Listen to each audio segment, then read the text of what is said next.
This is the last section of the 4-part series, and I wanted to talk a little bit about how you finish the chains, and by finishing I mean the way you draw them down and smooth them out to where they end up looking nice and smooth. So I put a lot of stuff on here, and we're going to talk a little bit about this, but basically what I use is a wooden draw plate that I have made out of oak. The denser the wood that you use, the longer these holes will stay intact. This was a pretty good piece of oak that I had. It's laminated. It's actually not a solid piece, and I've never had a problem with it breaking, but if you could use a solid piece of like maple or something like that, that probably would be even better. I have labeled all the holes on here. You don't really need to do this. I did this because I wanted to kind of have an idea of like what size the chain was going to be, you know, once I got down to a certain size hole. But I basically got, the top row was done with a series of drill bits that you can get at any hardware store, so just like a typical set of drill bits. So I've got like a 1/2, 3/8, 5/16, blah, blah, blah, blah, blah. Then what I did down here is after I got down to a 4th, the 4th is right there, but after I got down to like an 1/8 or so, I started using my 1 to 60 drill bit set, and I progressively went like every 2 sizes. So I did like 30, 32, 34, that kind of thing. Now, sometimes what happens as you use these progressively more and more, as you're pulling a chain through it, the chain eventually kind of erodes the inside of the wood and the hole becomes something a little bit bigger than it was before. So I have enough holes here now. I don't really use the bottom row of holes here except for when I'm pulling down this other chain that I'm going to show in a different video. I've got a piece of it here. This chain's really small, so I have to have a different size to do that. And I usually do that through these like smaller holes down here at the end. But the woven chain I usually pull down through these 4 here and about 5 of those. So I'll show you how to use this in a second. It works just like any other draw plate. I usually put it in like a vise. I'm going to put this in here and then look in the camera just to make sure that you can see that. Because I zoomed in and I want to make sure. You can kind of see that. Let me zoom out a little bit and you can see a little bit more. I either use it in this or I use it in my...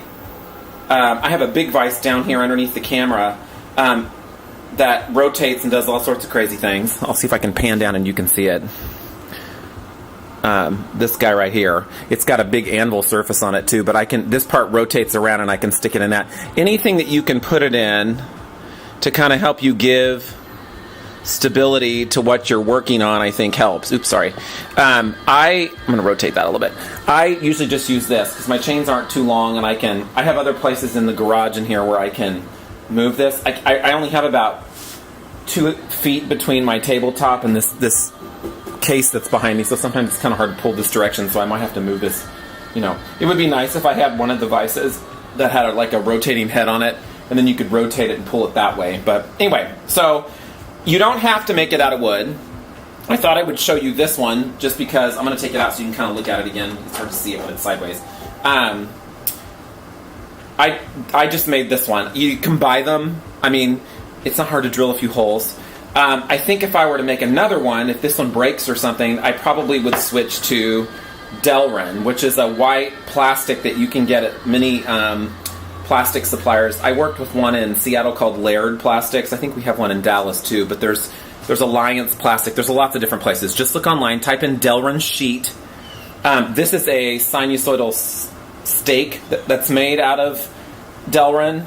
Delrin's awesome. It machines really well. You can drill holes through it really easily. And I could basically just take, it's the same width as that. Okay? It's basically, and that width is, let me tell you before I just speed on past that, got to get a ruler, if I can get it off my thing here. That is 5/16, so it's a little over 1/2 inch thick. I think the wood's the same.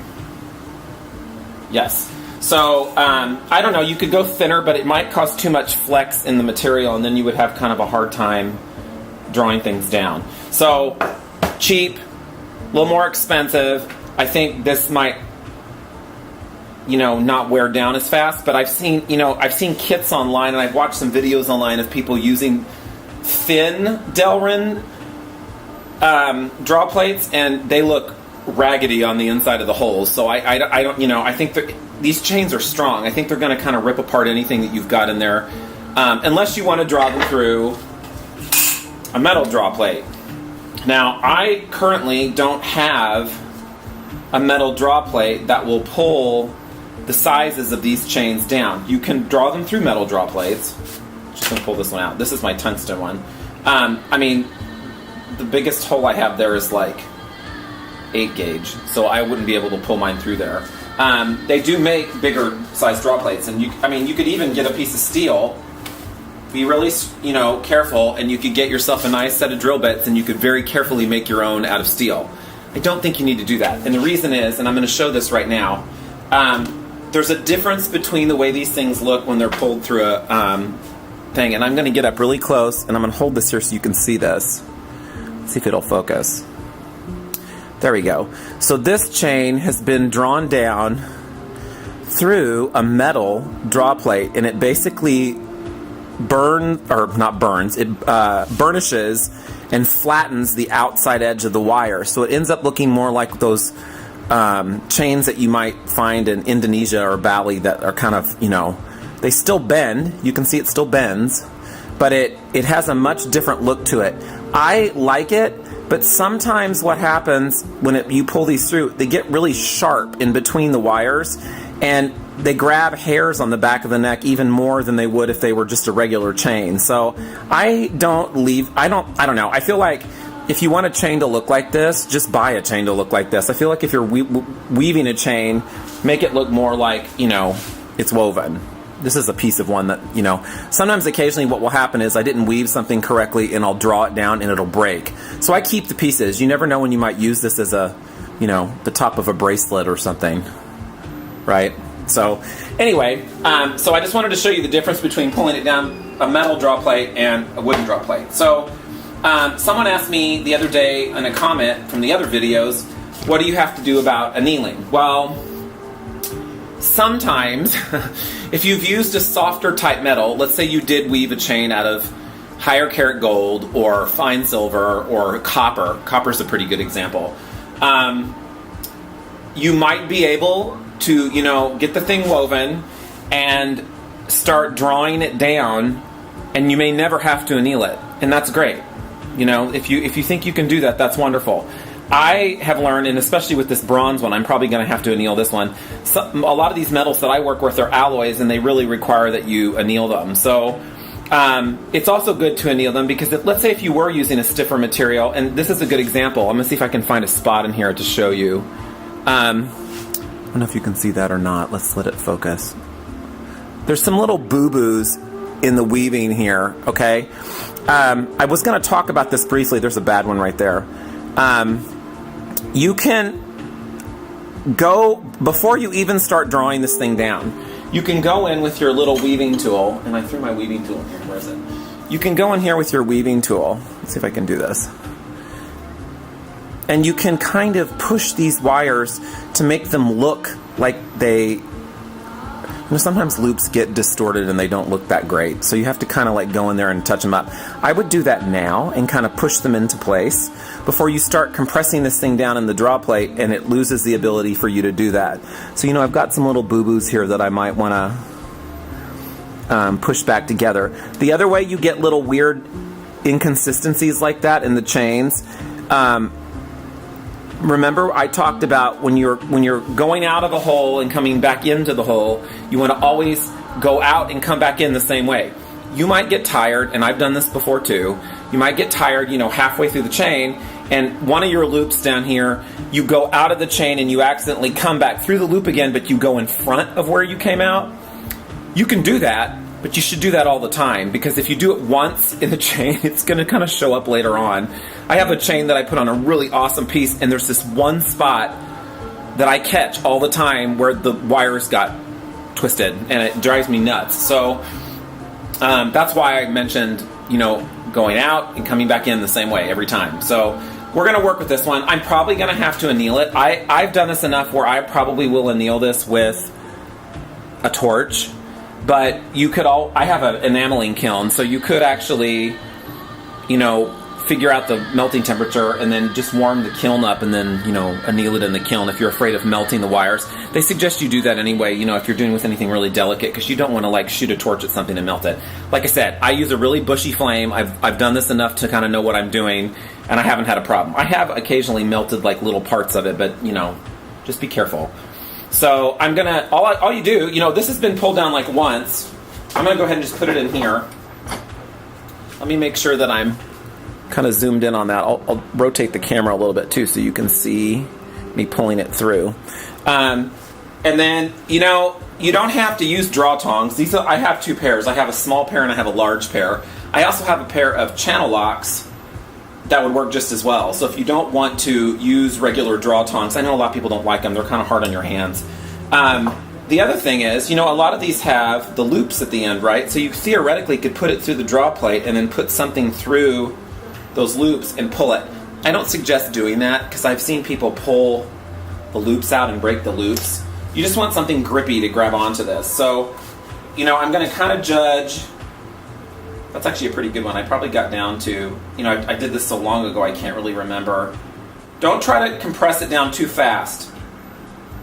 Okay, that's actually still pretty tight right there. So I'm going to grab this. And again, it's just like drawing any wire down. You want to draw it down consistently and evenly. So once you start, you want to kind of keep going until you're finished. Give yourself a stable base and pull. If you're using wood that's been laminated, it's probably a good idea to make sure that the area that you're drawing is fairly close to the metal parts of the vise. That gives it more stability. If all these holes were right up here at the top and I get stuck and this thing flexes, it's going to want to break more than, this is going to want to break more than it should, So I kind of have all my holes in the middle of this piece of wood. I'm going to do it again. In fact, that actually looks pretty good. It's kind of pulling it out. What I'm going to do right now, and I should have done this before I started, I'm going to measure this. Okay, from the tip of the end, where I stopped weaving, to the bottom of where I could use the chain, I have about 11 inches, 11 1/4 inches. So I'm going to draw this down 2 more times and I'll show you how much they spread out, okay?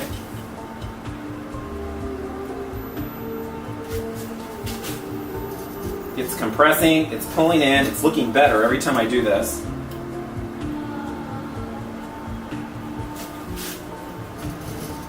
You can grab the chain and help pull too. It's kind of grippy. Okay, I just pulled it down twice and I'll do one more and then I'll measure it. It acts like it doesn't need to be annealed, so I'm just going to keep going until I feel like it's not doing anything. Someone asked me, okay, let me measure this first and then I'll say what I was going to say. So it's now 13 inches. So drawing it down through 3 holes has already stretched it out almost 2 inches. So you can see how you're going to end up getting a lot. I'm also going to bring it up here and show it to you. It looks a lot better. There's still some little areas where there's some boo-boos, and I think I could probably go in there and fix those. It's so stiff now that I probably would anneal it. I can't tell if it's focusing on that, I'm sorry. I might anneal it and then continue, and I might end up having enough for a chain. I probably would pull this out pretty far. It's still not pulled down all the way. So I did want to talk to you also about, really quickly, I tried this and it doesn't work. I wanted to weave a 10 karat gold or let's say 14 karat gold chain. I thought that it would be awesome to weave the first part out of silver and weave the rest of it out of gold. Do not do that, because the silver is not strong enough to compete with how stiff the gold is, and you inevitably will pull the silver part off of your chain, and then what are you going to do at the bottom? Then you have to ruin the bottom part of your chain and grab it. So just use the same metal for the whole thing. If it's gold, you can refine it. If it's silver, you can refine it. Bronze is not that big of a deal. I wouldn't put silver on bronze either, because this bronze is pretty stiff. It pulls down kind of like gold. So just wanted to explain that. Now, for the part where you get finished, let's say I'm done with this. When you're done, sometimes after you've annealed and pulled it down, they tend to be really stiff and they don't bend very well. I mean, that's about as tight of a bend I can get. So what I tend to do is put any kind of object that you've got that's round. Actually, this thing, even though I know this is not for this would work really well. In fact, I'll show you how to do it with this. anything that's got like a curved surface that's protected, you can do it on metal. Just realize that if you're rubbing a chain over metal, then you're going to end up picking up whatever surface is on that metal. So you better make sure it's real polished, okay? I tend to do it on plastic. I have a wooden dowel rod around here somewhere that I usually use, and I don't see it, but like a 1-inch oak dowel rod, kind of sanded down and smoothed down and oiled. That works really well. Actually, probably bigger than an inch, to be honest. I don't really ever go, something about that big around. I know that sounds kind of arbitrary, but this is probably a good size. Something like that big. You can run the chain back and forth. I would never do it on a butane tank. I'm only showing you this for size. That's a disclaimer. Please don't do that around anything flammable. That's a good size of something that you could wrap the chain around and work it out. You can also cover it in leather if you want to put like a piece of leather over it. I have little scraps of leather that I get from time to time, and you could put a piece over that and hold on to it that way.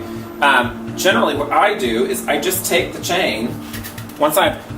Remember, you're done pulling it down at this point, so no more pulling it down. Sometimes you might start working this chain and you realize, oh, I wish I had pulled it down one more time. You can go back and pull it down again. Just don't do, all this loosening that we're going to do is eventually going to kind of like, it's not going to mess up the chain, but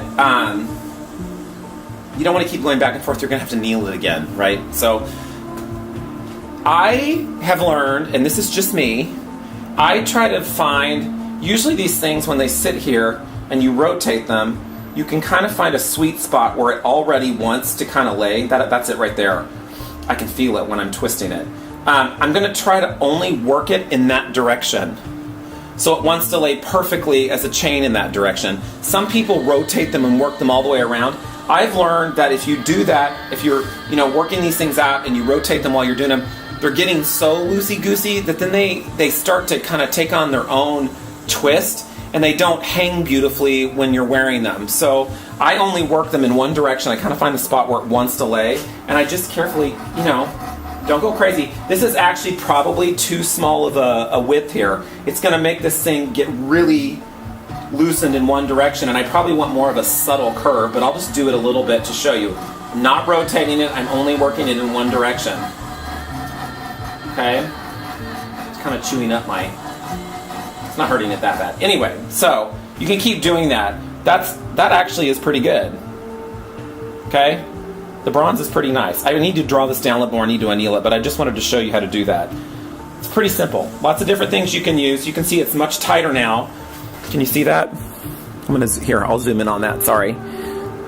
Didn't realize I was still looking at so you can see now that the chain is a lot, before it was sitting open kind of like that, and now that I've got it kind of worked down, it wants to stay a little close a little bit more. So that would actually probably work for a chain. Okay? Oak, any hardwood, oak, maple, walnut, if you want to spend money. I guess you could use ebony. That seems like a waste of a rare wood, but Delrin, that's the type of plastic. You could use, there's a type of plastic that's, you could try to use acrylic sheet if you have it. I'm not quite sure. It's probably going to wear down a little faster than Delrin. Delrin's kind of a soft plastic, which I think is good for metals because it doesn't mar the surface of a lot of things. You can use the metal one if you want to get the look, more faceted like the other one. That's kind of how I do it. The annealing part is going to seem really scary the first few times you do it. Just don't, it'd be better to leave your flame of your torch a little bushy. Don't get it too pinpointed. And, use the bushy part of the flame to anneal it. Don't go crazy and don't try to, pinpoint a spot with the hottest part of the flame, and then you're going to nuke through that one section of the flame. So, through that section of the chain. So, as for end caps, I briefly talked about that before. When you're done, you can saw these things. Your blade gets caught in them a little bit. It's not bad. Tubing works. There's a great book. I usually just solder mine on, and I never use paste solder. The only time I use paste solder is if I'm soldering caps onto a chain, because I could squirt the paste solder up inside the cap, slide the cap on, and then heat it and solder it on. I have found, though, that paste solder is not always perfect, so sometimes I'll still go back and put little pieces of solder around the edge of where the cap sits on the chain. Just depends on how heavy the pendant is that I'm putting on the chain. But anyway, I have a book by Carlos Codina. He wrote like 3 or 4 books. I think he's from Spain, and he has a really great, he doesn't explain it in the book, but there's a chain he has in one of the books where he's made these beautiful end caps, and he actually goes back, drills a hole through the end cap and through the chain, and he rivets the chain into the end cap. And I think that's a great way of doing it as well. That way you don't even have to heat the chain again. So if you don't want to heat the chain up again, and you don't want to risk melting this or doing any of that kind of stuff, you know, make an end cap that comes back far enough. You let that make an end cap that comes back far enough, or you know, to there, where then when you put a hole through the top part, it'll grab onto those holes. You know, you can take the tool that we use to weave it and force that through there to open that hole, and then that pin that's going to go through there will go through it and rivet it into the cap. I thought that was a great way of doing it. You can glue them. I don't suggest gluing them. I've actually taken, this is not one of them, but I've actually taken coils of metal like this. This is brass. But I've taken coils of metal like this and then fused them together with solder and put that as an end cap on there too. And that looks kind of cool because it looks more woven. I have some gold ones that I did. I'm not quite sure where they are. But anyway, so there's lots of different, you know, Rio sells end caps. Like I showed you before, I bought some for that other chain. I think it depends on what you're trying, how much money you're trying to get, what material you're using, and what you want the overall aesthetic of your piece to look like. So anyway, that's it. I'm not going to talk anymore because this is kind of the end of the whole little series. But if you guys have any questions, go ahead and email me, ask me. I'm on Facebook. You can ask me on YouTube. I don't check YouTube all the time. But anyway, that's it, and I hope you enjoyed that. Thanks.